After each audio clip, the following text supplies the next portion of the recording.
The last film that I want to talk about today is Freaky Tales. This is something that I got to see yesterday. It's in a fairly limited release right now, and it's kind of flying under the radar, so I was hoping that my review could kind of help more people be aware of it and go see it because I do highly recommend it. Essentially, a film is an anthology film about four different sort of micro stories that continuously intersect, all set in 1987 in Oakland, California.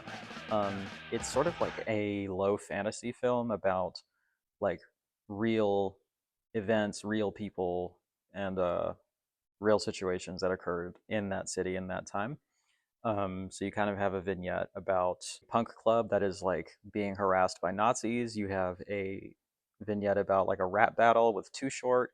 You have one about a like sort of guy who has a pretty rough job, roughing people up, who tries to get out of that line of work for his wife and kid. And then you have a final section about Sleepy Floyd enacting his revenge. This movie is extremely violent, and there's a wonderful video store sequence that I really enjoyed with a kind of surprise cameo in it. It has a banger soundtrack. We got Metallica, we've got Gulch performing some classic hardcore hits by Black Flag and by Negative Approach, which is really cool. I wonder when this was shot because Gulch is like not a band anymore, but that was a really cool thing. I gotta say, the consistent through line through all of this is that you should kill Nazis. You should bash their faces in and let them bleed in the street. And that's a message I can get behind.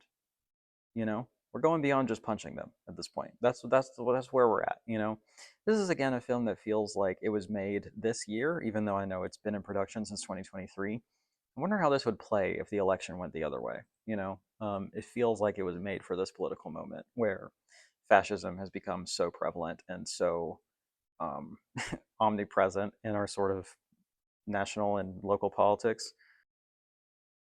There's a kind of through line about a wellness retreat slash product or whatever that I think is pretty tongue in cheek and kind of gets them out of some legal trouble with its implications. But